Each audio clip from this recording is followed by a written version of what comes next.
I want to thank Pastor Spiller because this is really a wonderful opportunity for me to be a part of this anniversary with you. This is a really important anniversary that you're celebrating. And the food, and thank you, looking out for me already. The food was tremendous downstairs, so I want to thank you for the hospitality and the very nice meal that I got. And also, I'm happy to be here because the era that we're talking about when we talk about Reverend John Spencer is actually my favorite time period in American history to talk about. And I teach at JCC normally on our Jamestown campus, and I tell my students that this is the era that you want to go back to, because in that era, this is when Western New York was the so-called Wild West at that point. And it was really a pivotal era in our nation's founding, but certainly pivotal for Western New York and for this particular area that was in its frontier period, so to speak. So I am going to actually read, because being a historian, I've got lots of facts and things I'm going to try to share with you, but I'm going to try not to be tied to that. And if at any point any of you have questions, please feel free to raise your hand, because I'm used to teaching and students ask me questions all the time. So if I see a hand, I'm going to stop. Okay, so in the early 1800s when Reverend Spencer was here, our area was on the fringes of the West back then, and it was just starting to attract white settlers from the east, mostly from New England, but also from eastern parts of New York State. And in fact, Father Spencer was born in Columbia County in the town of Spencertown that was named for an ancestor of his. And then he came to Chautauqua County in 1807 as part of this westward movement of peoples that resulted in all of the towns and communities that we have here today. So he's very much a part of really the founding of this area. And I first learned of him in my hometown of Sheridan, not so far away. And my cousin Lori's here from Sheridan. She's also in the Sheridan Historical Society with me. And I learned of Reverend Spencer when we were celebrating our bicentennial in Sheridan, the 200th anniversary of the town's founding in 2004. And Lori and I and the other people in the Historical Society were doing a lot of research. And Reverend Spencer was front and center because he was so much a part of Sheridan's early history. So he was among Sheridan's earliest white settlers, having purchased land there in February 1808 from the Holland Land Company. And the Holland Land Company, if you're not familiar with it, was a consortium of Dutch bankers who became the owners of present-day Western New York after title had been secured from the Seneca Indians. And a comprehensive survey of all of the company's holdings began in 1800, and then the first parcels were sold off to settlers beginning in 1802. Now, being located along the lakeshore, Sheridan, like Portland's here, was one of the first places to attract new settlers. And the first land purchase there came in 1804. Now, not long after that, Reverend Spencer's credited with conducting Sheridan's first religious meeting in 1807 and forming a Congregational society in 1809. And although his duties took him all around the Holland Purchase, as Western New York was then known, he called Sheridan his home for nearly the rest of his life. When he passed away in 1826, he was laid to rest there in Sheridan on land that he had donated for a cemetery on his farm just off Route 20. And that cemetery today is known as West Sheridan Cemetery. And I'm going to check and see. We'll make sure there it is working. This is his gravestone in the cemetery there, and that would be the site of where his home was originally located as well. And there's a plaque on the right that was actually rededicated, I believe, in the 1930s by the Congregational Society of Churches in Western New York, and that gives a nice summary of his history and all of the things that I'm going to try to summarize. So I encourage you all to visit Sheridan, and then you can pay homage to his gravesite on a day when there's a little bit nicer weather, maybe. But of course, the reason we're here today is that his many accomplishments also included founding churches in many other communities. And in most cases, these frontier churches started from just a small group of devoted followers. And as you all know, Reverend Spencer founded this church in 1818, almost exactly 200 years ago to the day, What you may not know, however, although actually Pastor Spiller said this downstairs, is that his missionary efforts in Portland began way back in 1810 when he presided over the first public religious meeting in town at the tavern of Captain James Dunn. Horace Taylor, in his historical sketches of the town of Portland, reported that, quote, not over half a dozen were present besides the family of Mr. Dunn. So not a large gathering. And that was typical for a lot of the meetings that Reverend Spencer presided over. So after establishing kind of that community of interest, he returned whenever he could, usually on a weeknight. But it fell to the locals to do their part in nourishing the seed that he planted. And when the church officially formed on January 31st, 1818, at the log house of John Churchill, there were 18 founding members from Portland and probably the surrounding area as well. And I'm going to, there we go. This has the names of the 18 founding members originally in 1818. And I'll read them because the text is quite small, so I'll read them out loud. John House, William Couch, Augustine Klumpf, that's a great name, Jabez Hulbert, David Eaton, who I'll say something about in a few minutes further. John Churchill was his house they were at, Sylvester Churchill, Zachariah H. Price, Joanna House, Abigail Couch, Wilson Andrews, Andrew Kelsey, Frederick Couch, Mary Eaton, Louisa Hilbert, Mercy Eaton, Keziah Andrews, and Nancy McClintock. So in all total, there were 11 men, 7 women, 18 members total. So the fact that this and so many of the churches that Reverend Spencer founded have persisted to the present day is certainly reason enough to take note of his life today. But beyond that, I think his life really gives us an interesting window into what life was like here on the so-called frontier in the early 1800s. And it's also clear from the various accounts of him and his preaching that he made a lasting impact on the people and the communities that he felt called to serve. For all these reasons, I'm going to tell you a little bit more in depth about his story, starting with a memorable time in his youth when he was a teenager. Now, as I mentioned earlier, he was born downstate in Columbia County. The year of his birth was 1758. That means he was just a teenager when the colonies went to war against Great Britain. And before long, he would be witnessing that war firsthand as a soldier in the Continental Army. He enlisted as a private in 1775, just 2 days after his 17th birthday. He served the duration of the war, rising to the rank of first lieutenant in 1777, by the time of his unit's encampment at Valley Forge. Later in life, he often said that he was educated by the Army. He saw action at a host of well-known battles from Bunker Hill to Saratoga. And years later, his obituary related, quote, his attachment to his country and her free institutions was second only to his attachment to the cause of his divine master. He married his wife Rebecca at the conclusion of the war in 1782. And in the years thereafter, as their family grew, he became active in the Congregational church and came to serve as a deacon at a parish in Otsego County, New York, where they were living at the time. Now, eventually, his neighbors were said to have encouraged him to pursue the ministry. He studied for a time under the Reverend Doctor. In those days, it wasn't unusual to have more than one profession. The Reverend Dr. David Porter in his hometown of Spencertown before becoming licensed and ordained in 1800 and 1801 in the Presbyterian faith.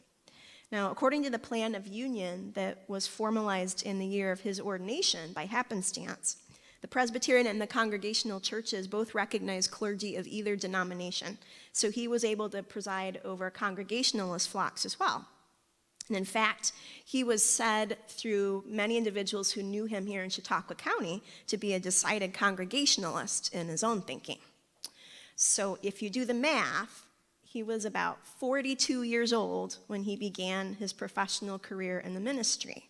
Now, that's not a young man for that era to be embarking on a new path in life, needless to say. The path would lead him into the wilderness of western New York to minister to the spiritual needs of the area's earliest settlers. I'm just going to put up kind of a wilderness scene here as a good pictorial backdrop as I start to go through more of this early history. And as his obituary stressed years later, he believed he had been called to this work here on the frontier by Providence. Now, his employers were the Board of Trustees of the Connecticut Missionary Society, to whom he wrote quarterly letters once he arrived in Sheridan in 1807. Formed in 1798, the Congregationalist Project sought to, quote, promote Christian knowledge in the new settlements within the United States. And there's a former archivist at SUNY Fredonia's Reed Library who wrote a really nice short history of the Connecticut Missionary Society that kind of gives you a little bit more insight into their reason for being and what they were doing, sending missionaries out into these far-flung areas. And just to summarize some of that, the society had initially intended to send missionaries among Indians in the western Great Lakes region, but this endeavor proved unsuccessful and it was discontinued after only 3 years. Greater success was found in Vermont, New York, Pennsylvania, and the so-called Western Reserve of Connecticut, which we would know better as Ohio, which actually was settled before this area, just a little bit before this area. Now, these lands were targeted because the majority of their settlers were from New England and many were from Connecticut. The parishioners in Connecticut took up collections to help support the work, and the society's efforts in New York, especially, were very extensive because the western part of the state was sparsely settled and included some people who had migrated here from Connecticut. The society hoped that it could have a particular impact here then. And I also want to mention, in addition to the records of that Congregational Society, or actually contained in those records, at Reed Library you can also read Father Spencer's quarterly letters that he wrote back to his employers in Connecticut. And they are very detailed. He was very particular in how he recorded things, dates and the locations of where he was at.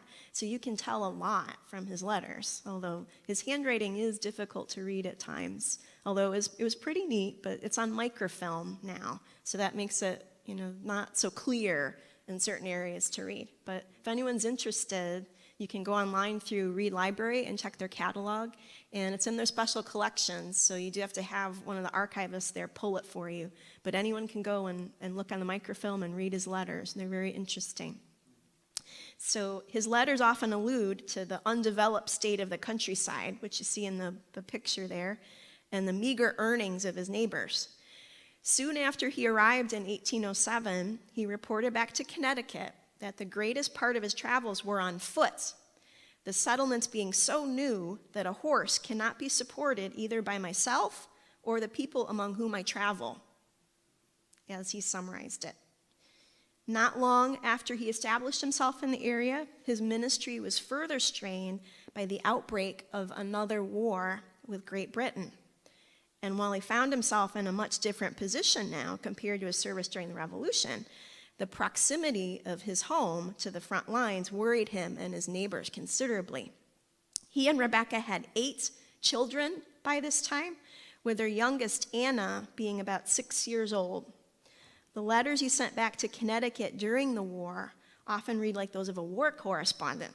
In the fall of 1812, he informed his employers about, quote, the depredations committed by the British along the Lake Erie shoreline, including the plundering of 3 houses on the lake shore about 20 miles from his family's home in Sheridan, near what is today Sturgeon Point.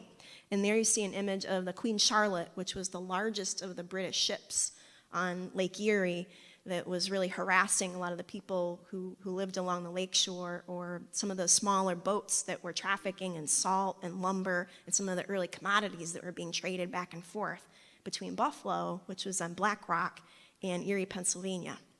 So the Queen Charlotte was the dreaded, the large brig of the British fleet on Lake Erie.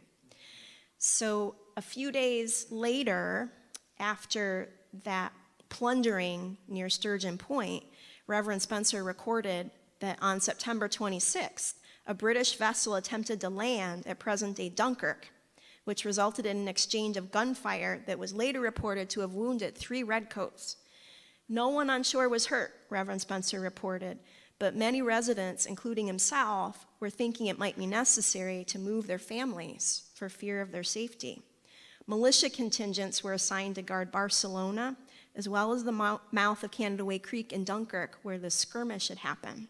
And on your screen, you see Reverend Spencer's letter that details all these events. It was from October of 1812.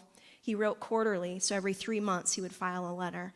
So he was encapsulating things that had happened between late July and all the way up to early October in that letter. And then I'll also show you, this is what the mouth of Canada Way Creek looks like today, where this early skirmish happened, where the 3 redcoats were wounded. That was on September 26th. For many, many years in Dunkirk, people had a lore that it happened on the 4th of July and that it was the earliest skirmish in the War of 1812. And we suspected that that probably wasn't true, but the reason we know it's not is because of Reverend Spencer, because of his documentation, because he has this very detailed report and captured the date. And there's also one other gentleman in Silver Creek who wrote about it in a letter that survived, that's published. And he also said the very same date, September 26th. So that means it's not the first skirmish in the war, because the war had already been, it was already underway in the Detroit area by then. But it's definitely, the first action in our area. And it was a cause for a lot of concern in our area for sure. It was 1812, yeah. So September 26th, 1812. Yeah.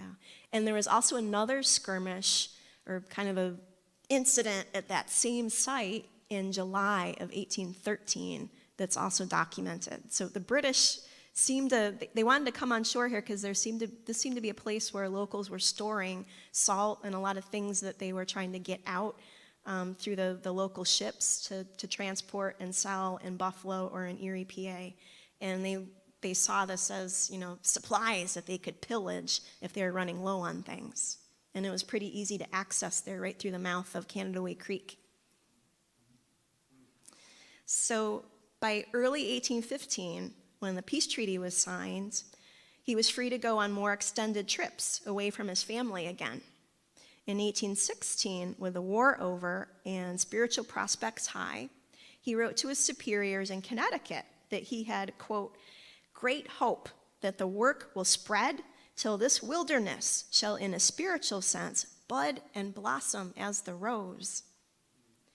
In the spring of 1817, he reported an awakening of sorts in the settlement south of Buffalo and endeavored to return there as much as he could. And we've got the pastor from North Collins where I was just a few months ago, and that's when your church was founded, during this awakening in the summertime of 1817. But his travels to those areas south of Buffalo didn't stop him from visiting other areas of his flock in the far reaches of western New York. In just one quarter in 1817, he traveled no less than 800 miles, visiting fledgling congregations from Ripley and all the way northeast up into Warsaw. And there's a map of the Holland Purchase by 1825. You can start to see that the counties are starting to form and the area is kind of starting to take shape into the 18 teens and the 1820s to look kind of similar to what the map would look like today. And actually, some materials that Pastor Spiller gave me downstairs, I was doing a quick skim, and I saw in there other folks who have read through his letters have tried to estimate based on the numbers he gave in his quarterly reports. And if you average that, he was averaging about 800 miles a quarter in most years, but in some years even more than that. Someone estimated in this reading that Pastor Spiller has that he may have traveled between 2,000 and 5,000 miles annually in any given year, and that's all on horseback. Yeah, so this sort of mileage was common for him, and the size of the territory that he covered was so extensive that he often reported traveling several hundred miles whenever he tallied it up. And perhaps this is why, in his later years, he was said to have valued a good horse. In his reminiscence about Father Spencer, the Jamestown newspaper man, J. Warren Fletcher, recalled how the father was, quote, an excellent judge of a good horse and rarely came out second best in a swap. I love that. He made his trips on horseback, carrying his sermons in his head and his shirts and stockings in a pair of side-style saddlebags, Fletcher added. Now, Reverend Spencer's letters certainly attest to this rigorous schedule, traveling to 2 or even 3 settlements per week to preach, attend religious meetings, and perform baptisms, marriages, and funerals. His travels left little time for reading and reflection. His daughter remembered years later, quote, his only chance for study was when riding alone in the woods. His Bible and hymn book were always with him, and he thus read through the Bible 8 times as he rode alone. So I think that image of him reading the Bible on top of his ambling horse is a pretty good consolation for not having a photograph, which we don't have because he was too early. We didn't have photography yet in that early time period. Other accounts help bring his physical persona to life as well. He was said to be, quote, a short, thick-set man with a round head, twinkling blue eyes, and a dark complexion. Gilbert Hazeltine, who was an early settler of Jamestown and author of the History of Ellicott, remembered him to be, quote, a plain old gentleman, nearly 60 years of age, who was remarkably clear and logical, always making himself distinctly understood. Fletcher, the newspaper editor, described him, quote, as a plain, practical, shrewd, sincere, sensible man, but somewhat eccentric. And that becomes a little bit clear when I read you David Eaton's account. Now, David Eaton was an early resident of Portland, and he was one of the founding members of your church in 1818. And he remembered about Reverend Spencer, quote, he dressed in the antique style of Revolutionary days, wore short breeches with knee buckles, long stockings, and boots quite up to the knees. His dress being so peculiar, everybody knew him, but after many years, his short clothes being pretty well worn, he found it necessary to refit and concluded to dress as others did. And when he came around, he was a stranger amongst his old friends. Another chronicler of his life told a story that may have played a part in the father's decision to update his wardrobe, as was just recorded. As the story goes, he had just completed a sermon in Olean when a gentleman in the crowd approached him and said he'd heard him preach there 10 years ago, and that Father Spencer was still wearing the same coat and breeches 10 years later. Lucky for this man, Reverend Spencer apparently enjoyed a good joke. David Eaton went on to relate, quote, he was very fond of social intercourse, loved a good joke, and was full of anecdotes in conversation. I have heard many people say that they have never heard him relate the same anecdote more than once. In such a wide field of labor, there can be no doubt, but he preached the same sermon many times. Yet I never heard a person say they'd heard that sermon before. Reverend Spencer continued his missionary work until 1824, when the ailments of age began to take their toll on him, and he decided to resign his position. He spent the remainder of his days in Bust-Dye, New York, where he passed away on August 24th, 1826. And his obituary that you see on the screen actually records the date as August 25th. So there's some disagreement on which day it was that he passed away, either the 24th or the 25th. But his obituary concluded, and I don't think anyone would challenge this, it may well be questioned whether in the same time any itinerant preacher has performed a greater amount of labor than the subject of this notice, or been more acceptable to the people with whom he was connected, unquote. Over the course of nearly 20 years, he is believed to have founded churches in as many as 62 communities across Western New York. Out of those, at least 13 were still active in the 1980s when the author of a book about the patriot soldiers of the Revolutionary War from our area had featured Reverend Spencer. and he tried to document the parishes, the congregations that he had formed that were still active at that point, and there were 13 that he had counted that he said at least that he knew of. There were 4 in Chautauqua County that were still active and are still active, and they include Fredonia Presbyterian, which was founded in 1810, the Kyantone Congregational Church in 1815, First Congregational Church of Ellicott, which is now Jamestown, in 1816, and then, of course, this church in 1818. Now, every time I've gone back to Reed Library to read more of Father Spencer's letters, I have left with the same parting thought that I'm going to leave you all with today in conclusion.